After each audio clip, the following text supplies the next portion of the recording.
Ya, halo pemirsa, apa kabar Anda hari ini? Kembali berjumpa bersama saya, Prasetyo Wibowo dalam program Market Review yang akan mengupas isu-isu penggerak ekonomi Indonesia. Dan kali ini kita akan berbincang terkait dengan neraca perdagangan Indonesia mengalami surplus selama 50 bulan berturut-turut. Tapi yang menarik adalah trennya ini mulai menurun. Ada sinyal apa yang perlu kita cermati? Langsung saja kita mulai Market Review selengkapnya.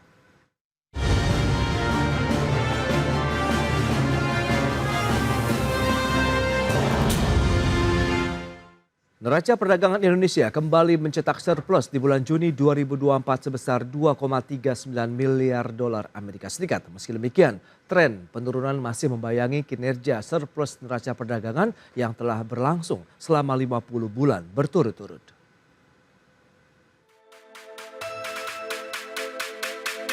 Badan Pusat Statistik atau BPS mencatat neraca perdagangan Republik Indonesia surplus sebesar 2,39 miliar dolar Amerika Serikat pada bulan Juni 2024. Meski masih mencetak surplus, namun nilainya menurun alias lebih rendah dibandingkan bulan Mei 2024 yang tercatat sebesar 2,93 miliar dolar Amerika Serikat. Pelaksana tugas Kepala BPS Amalia Adininggar Wijayanti menjelaskan, neraca perdagangan Indonesia telah mencatatkan surplus selama 50 bulan berturut-turut. Kinerja surplus ditopang komoditas non-migas yang tercatat mencapai 4,43 miliar dolar Amerika Serikat.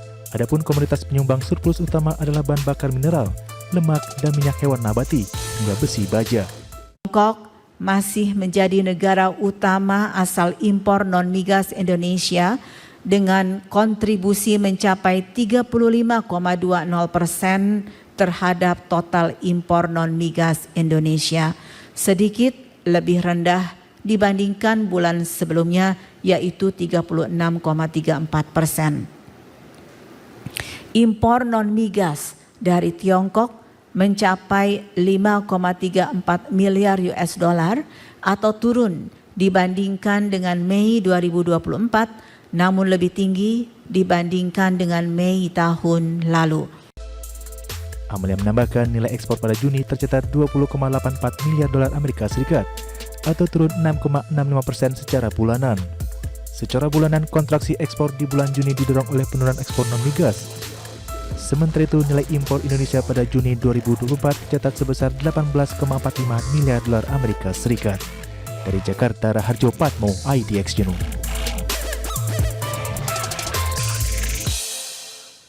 Baik pemirsa, berikutnya kami sampaikan terkait dengan kinerja surplus neraca perdagangan dari Desember 2023 sampai dengan bulan Juni tahun 2024 ini. Ya, kita akan lihat seperti apa trennya pergerakan dari surplus neraca perdagangan Indonesia. Seperti yang bisa Anda saksikan di layar televisi Anda. Ya, di Desember 2023 tercatat 3,31 miliar dolar Amerika. Kemudian cenderung turun di Januari sampai dengan Februari tercatat 0,87 miliar dolar Amerika. Namun di bulan Maret 2024 langsung melonjak menjadi 4,47 miliar dolar Amerika. Namun demikian trennya kembali lagi mengalami penurunan hingga Juni 2024 yang baru saja dirilis oleh Badan Pusat Statistik tercatat 2,39 miliar dolar Amerika. Baik, berikutnya kita lihat dari komposisi surplus ya neraca perdagangan Indonesia. Dari sisi ekspor dan juga impor seperti yang bisa Anda saksikan, ekspornya 20,84 miliar dolar Amerika, kemudian impornya 18,45 miliar dolar Amerika. Impornya turun 4,89% secara bulanan, kemudian ekspornya juga melemah 6,65% secara bulanan. Ya pemirsa, untuk membahas tema kita kali ini terkait dengan tren turun hantui surplus neraca perdagangan Indonesia, kita sudah tersambung melalui Zoom bersama dengan Bapak Muhammad Faisal, Direktur Eksekutif KOR Indonesia. Halo, selamat pagi Pak Faisal. Selamat pagi Mas Pras. Salam sehat Pak. Alhamdulillah sehat. Baik, terima kasih atas waktu yang disempatkan. Kita masih menunggu lagi nanti bergabung begitu ya. Ada Bapak Adito Juwono, beliau adalah Kepala Sekolah Ekspor. Baik. Sebelumnya kita akan review terlebih dahulu begitu ya dari KOR Indonesia. Pak Faisal, bagaimana Anda melihat kondisi perkembangan dan pertumbuhan ekonomi nasional saat ini hingga pertengahan tahun 2024 ini? Ya, kalau sampai dengan pertengahan tahun ini, saya melihat dari berbagai macam indikator makro ya, baik itu ekspor impor dan juga indikator yang lain seperti konsumsi rumah tangga, investasi dan lain-lain, memang ada kecenderungan ada pelemahan secara marginal ya. Nah, ini bukan hanya di ekspor impor sebetulnya, tapi Oke. juga di indikator ekonomi atau penyumbang GDP kita yang paling besar, yaitu konsumsi rumah tangga dan juga di investasi. Nah, saya mulai mungkin dari kuartal satu dulu. Kuartal Oke. satu itu kalau kita melihat konsumsi rumah tangga yang kontribusinya paling besar, hanya tumbuh 4,9%. Ini artinya jauh di bawah daripada pertumbuhan ekonomi konsumsi rumah tangga sebelum pandemi yang rata-rata 5%. Ya, Oke. dan juga lebih lambat dibandingkan 2023, 2022. Ya. Padahal di kuartal satu ada beberapa momen yang semestinya bisa mendorong pertumbuhan konsumsi, baik itu penyelenggaraan pemilu maupun juga Ramadan dan juga Lebaran. Ya. Lalu investasi ini lebih lambat lagi pertumbuhannya, hanya 2,7, 2,8% di kuartal satu. Nah, ini lebih jauh di bawah kondisi pra-pandemi yang bisa tumbuh sampai 5-6% begitu ya. Nah, kalau dua sumber pertumbuhan ekonominya lebih rendah, nah ini pada saat ada pemilu, nah bagaimana kalau kemudian setelah pemilu? Nah, ini potensinya artinya kan bisa memang di kuartal 2 relatif lebih lambat lagi karena beberapa yang bisa mendorong pertumbuhan ekonomi di kuartal satu sudah tidak ada lagi di kuartal kedua, dan ini kelihatan dari berbagai macam indikator konsumsi ya. Kalau saya melihat dari indeks penjualan retail, dari penjualan barang-barang tahan lama, dari inflasi inti dan lain-lain, semuanya cenderung mengalami pelemahan, walaupun kalau saya melihat sampai dengan kondisi terakhir pelemahannya relatif marginal sebetulnya ya. Marginal itu artinya tidak drop tajam gitu ya. Nah, sekarang kita lihat ekspor impor. Ekspor impor ini menariknya tadi yang sebagaimana diceritakan adalah bahwa di Juni BPS merilis surplusnya mengalami pelemahan Ya. ya. Nah, tapi saya ingin mengajak bahwa ini kita tidak hanya semestinya melihat dari surplusnya ya atau neracanya, tapi lihat bagaimana pertumbuhan ekspor dan juga bagaimana pertumbuhan impornya. Kalau yang di bulan Juni saja, nih walaupun dari surplusnya lebih rendah dibandingkan bulan Mei dan juga bulan April, 2 bulan sebelumnya, Hmm. tapi kalau di bulan Juni saja menurut saya agak lebih bagus Ya. ya. Lebih bagus karena saya tidak hanya melihat surplusnya, tapi melihat bagaimana pergerakan ekspor dan impornya. Kenapa saya katakan lebih bagus? Karena di bulan Mei kemarin surplus lebih tinggi, tapi ini disebabkan karena terjadinya pelemahan dari sisi impor, ekspor juga melambat gitu ya. Jadi Baik. surplus yang lebih lebar itu bukan karena ekspansi ekspor, bahkan impor itu mengalami perlambatan ya atau kontraksi ya. Artinya ini tidak ada mengindikasikan bahwa kondisi demand di dalam negeri itu tidak cukup baik. Nah, di bulan Juni ya, kalau kita melihat memang secara month to month ekspor maupun impor itu kontraksi, tapi secara year on year-nya ternyata yang impornya lebih tinggi gitu ya. Jadi agak mendingan nih sebetulnya kalau saya melihat dari pertumbuhan impor dan juga pertumbuhan ekspor. Nah, hanya saja Baik. memang kalau kita buat dalam neraca jadinya surplusnya lebih tipis ya. Nah, tapi apapun kalau kita kaitkan tadi dengan pertanyaan kondisi perekonomian ya, dari sisi impornya memang cenderung dari Januari sampai Juni itu lebih lemah dibandingkan tahun yang lalu ya. Oke. Baik. Ekspornya terutama ya yang lebih lemah dibandingkan tahun yang lalu. Hmm. Impornya sedikit lebih tinggi sebetulnya, tapi peningkatan impor ini lebih banyak di barang-barang konsumsi. Sementara di barang yang sifatnya untuk produksi, yaitu bahan baku, bahan penolong dan juga barang modal, ini Ya. pertumbuhannya sangat tipis sekali, bahkan barang modal itu kontraksi ya, gitu. Oke. Baik, Pak Faisal, ini terkait dengan ekspor yang masih nampaknya Anda cermati pertumbuhannya masih cukup oke, dan nanti kita akan membahasnya bersama dengan Pak Handito Juwono. Kita akan sapa dulu. Halo, selamat pagi Pak Handito. Mas Faisal, selamat pagi. Baik, selamat pagi. Terima kasih Selamat pagi, Pak. Pak Handito. Tapi kita akan membahas terkait dengan ekspor tadi ya. Ini menarik. Kalau tadi sudah digarisbawahi begitu oleh Pak Faisal. Menurut Anda bagaimana kinerja ekspor kita ini sebenarnya masih cukup oke tidak sih? Di tengah tadi dari sisi tren untuk surplus neraca perdagangan kita ini cenderung turun begitu. Iya, saya kemarin ada kesempatan ini ya menikmati apa yang dipikirkan oleh Menteri Perdagangan Pak Zulkifli Hasan. Itu ada pertemuan Oke. siang dan beliau menyampaikan sesuatu yang saya setuju 170% gitu. Beliau bilang begini kira-kira, ternyata ya ekspor Indonesia itu ini loh banyak yang bisa kita optimalkan. Ada namanya kelapa, ada yang namanya cengkeh, ada yang namanya kopi, dan banyak hal yang lain, produk-produk pertanian ya. Ya, tentu saja perikanan, perkebunan, kehutanan juga banyak kan gitu ya. Dan hal-hal begitu kan selama ini memang ya kita ini kurang memperhatikan gitu. Tapi saya senang banget tuh. Oke. 170% Pak Mendak, ini masa depan kita. Itu betul. Jadi memang ini kita harus melakukan revolusi ekspor. Revolusi ekspor apa?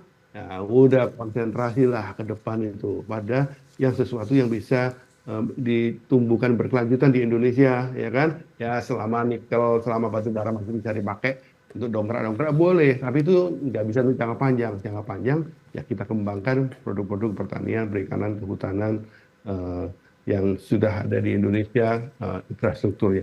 Ini harus dibenahi segera dan dioptimalkan segera.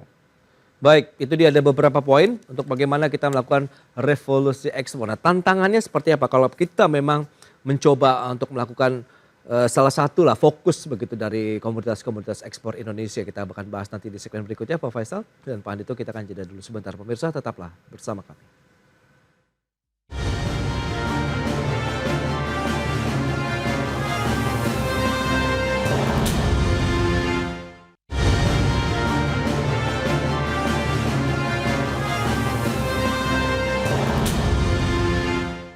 Ya, terima kasih Anda masih bergabung bersama kami dalam Market Review. Pemirsa, berikut ini kami sampaikan data kembali terkait dengan negara-negara tujuan ekspor non-migas Indonesia dari mana saja. Ya, ini dia di data Juni 2024 yang sudah dirilis oleh BPS, kemana saja tujuannya. China kita lihat 4,65 miliar dolar Amerika, kemudian Amerika Serikat 1,97 miliar dolar Amerika, India 1,84 miliar, kemudian ASEAN dan beberapa anggotanya 3,62 miliar dolar Amerika, kemudian negara tujuan ekspor ke Uni Eropa ada sekitar 27 negara 1,21 miliar dolar Amerika. Berikutnya kita lihat negara importir. Nah ini dia negara-negara importir non-migas Indonesia tuh dari mana saja.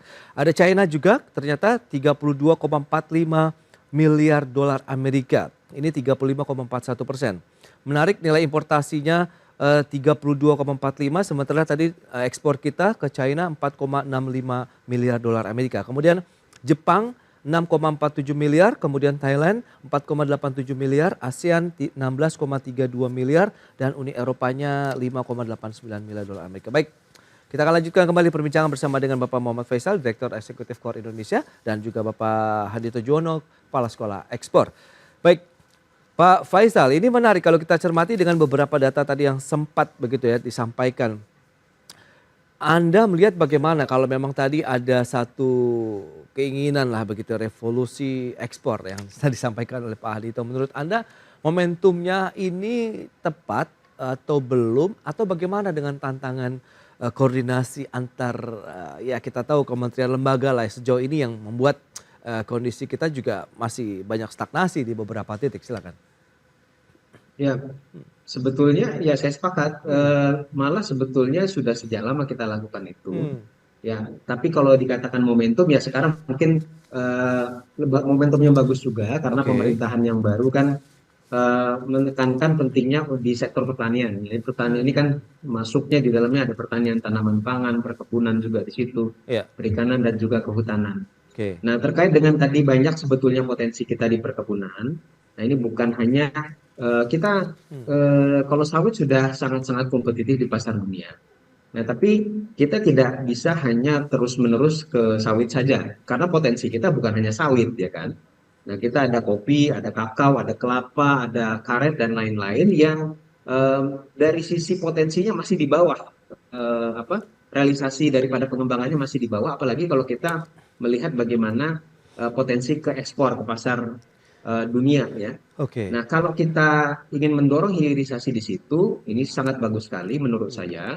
Tadi satu poin yang disampaikan oleh Pak Andito adalah bahwa kalau kita ingin hilirisasi, yang di perkebunan di pertanian ini lebih bagus, punya nilai plus dibandingkan hilirisasi di sektor tambang, karena yang di sektor tambang itu suatu saat akan habis karena dia non renewable resources. Nah sementara yang ini tidak habis-habis ya. Dan yang kedua juga adalah karena ini lebih padat karya sebetulnya yang di pertanian ini bisa menyerap lebih banyak tenaga kerja dan skill yang dibutuhkan itu lebih dekat dengan tingkat skill dan pendidikan juga masyarakat pada umumnya di Indonesia ya, dibandingkan di skill yang dibutuhkan di tambang dan juga di sektor-sektor jasa yang biasanya lebih spesifik. Nah, jadi artinya semestinya lebih mudah untuk diarahkan hilirisasi ya. Oke. Tapi tentu saja tantangannya juga tidak mudah. Pertama mindset dulu bahwa jangan hanya fokus di sawit ya. Kita fokus kebijakan prioritas dan juga anggaran tentu saja. Nah, ini harus dilihat juga peluang-peluang pada komoditas yang lain, dan jika ingin mendorong hilirisasi harus ada sinkronisasi dari sisi kebijakan. Nah, salah satu Iya, yang iya. penting untuk dilihat juga adalah sinkronisasi dari hulu sampai ke hilir. Jadi contohnya kita mau dorong ekspor misalkan turunan daripada kopi, kakao dan lain-lain. Nah, berarti supply dari hulunya harus mensupport hilirisasi, harus mensupport industrialisasi pada sektor ini. Nah, jadi kalau kemudian yang sering kali kalau kita tidak sinkron itu adalah yang hulu pengen ekspor, yang hilir juga pengen ekspor. Nah, ini jadi tidak sinkron, padahal untuk Iya, bisa iya. mengekspor pada hilir yang punya produk nilai tambah lebih tinggi ya, industri turunannya, yang di hulu harus mensupport untuk supply Oke. ke industrinya. Jadi bukan berlomba-lomba ekspor. Di Iya, hulu iya. mau lomba-lomba ekspor dengan hilir. Nah, ini contoh sinkronisasi yang dibutuhkan gitu ya, mindset itu. Baik. Lalu yang kedua juga banyak yang harus diperbaiki untuk mendorong produktivitas jika kita ingin mendorong hilirisasi, karena pada kenyataannya sekarang banyak lahan-lahan di perkebunan yang di luar sawit itu tingkat produktivitasnya rendah karena banyak lahan yang tidak produktif ya. Nah, ini kurang peremajaannya. Sebetulnya kalau permajaan itu didorong, ini bisa Iya. meningkatkan produksi, meningkatkan produktivitas, mendorong hilirisasi. Nah, ini salah satu di antara yang harus didorong Baik. jika kita ingin mencapai Oke. hilirisasi yang punya efek multiplier efek yang lebih luas. Oke. Lalu tadi yang disampaikan oleh Mas Pras terkait dengan data-data dari sisi ekspor juga saya melihat kalau dari potensi sekarang di negara-negara tujuan ekspor kita, kalau saya melihat yang agak positif sebetulnya India ya, dan to some extent juga Amerika. Oke. Yang lain-lain itu sekarang agak mengalami pelemahan ya. China, Iya. Uni Eropa, ASEAN bahkan juga yang dekat dengan kita ya.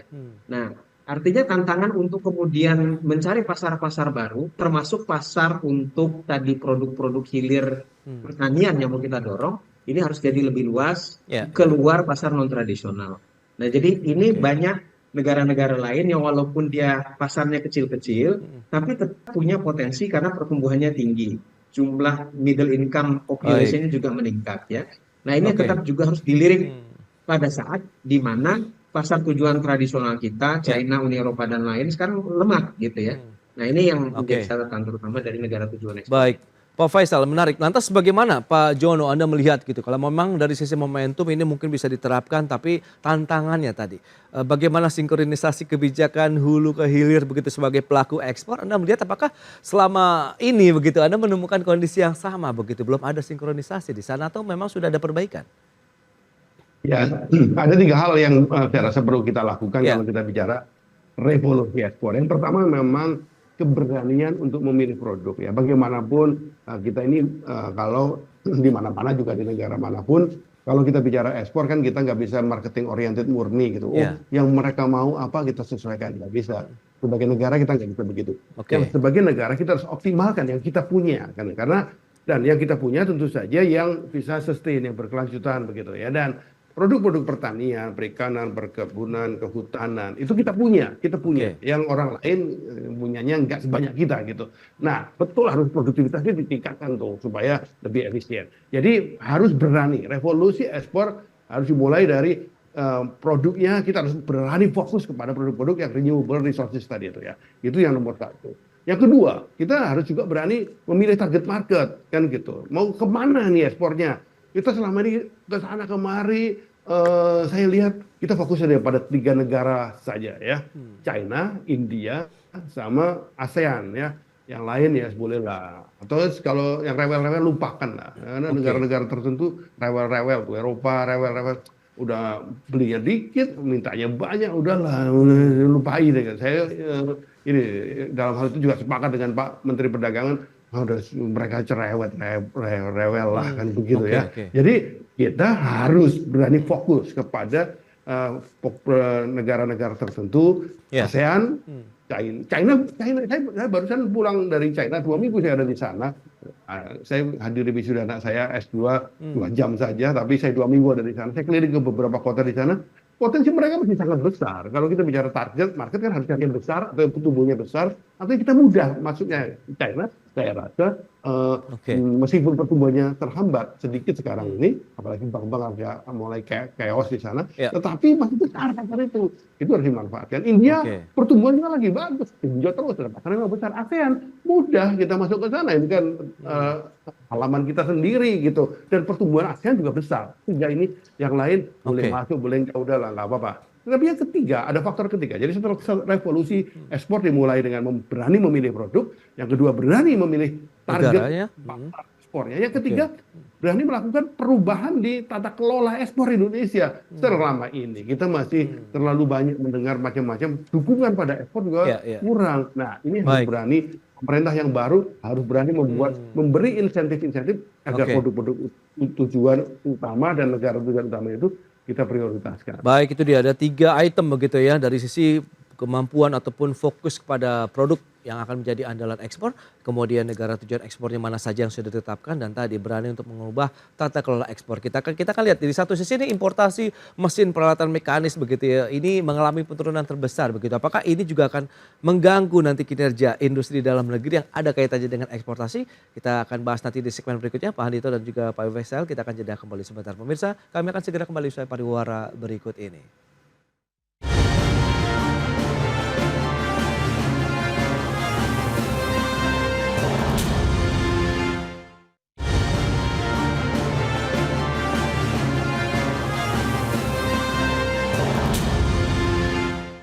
Ya, terima kasih Anda masih bergabung bersama kami dalam Market Review, dan kita akan lanjutkan kembali perbincangan kali ini. Dan Pak Faisal, mungkin bisa Anda jelaskan terkait dengan importasi mesin, peralatan mekanis dan bagiannya yang mengalami penurunan terbesar ini. 278,6 juta dolar Amerika atau sekitar 9,63% dibandingkan dengan Mei 2024. Apakah ini jadi alarm tentunya bagi industri manufaktur ataupun pengolahan di dalam negeri? Ini ke saya ya? Ya, Pak Faisal, silakan. Oke. Ya betul, kalau kita melihat kontraksi daripada pertumbuhan barang modal ini jauh lebih dalam ya dibandingkan dengan bahan baku dan bahan penolong, apalagi dibandingkan dengan konsumsi. Sampai month-to-month-nya 14%, 14,5%. Lalu kalau year on year-nya 6,34%. Padahal ini adalah barang-barang yang dibutuhkan kalau kita ingin berproduksi di dalam negeri. Nah, indikasinya adalah apa? Pertama adalah semestinya, apalagi kalau kita timbangkan nilai tukar ya. Nilai tukar itu melemah sebetulnya dalam beberapa bulan terakhir. Sehingga ketika nilai tukar rupiah itu melemah, maka ongkos untuk membeli barang impor ya termasuk barang modal ini menjadi lebih mahal. Ya, jadi kalau kemudian dalam kondisi dia harganya lebih mahal pun kemudian nilai yang kita impor itu tetap jauh lebih rendah, berarti volumenya pun itu mengalami pengurangan. Jadi artinya permasalahannya bisa jadi lebih dalam dibandingkan hanya melihat dari sisi kontraksi di sisi value impor barang modal. Nah, ini adalah indikasi untuk future growth-nya bagi industri ke depan, ya. Dan kalau kita melihat pergerakan daripada kinerja daripada industri, nah ini kurang lebih sejalan karena Purchasing Managers Index manufaktur itu terus mengalami pelemahan, walaupun sampai data terakhir masih ekspansi tapi tipis ya, dan trennya terus mengalami penurunan.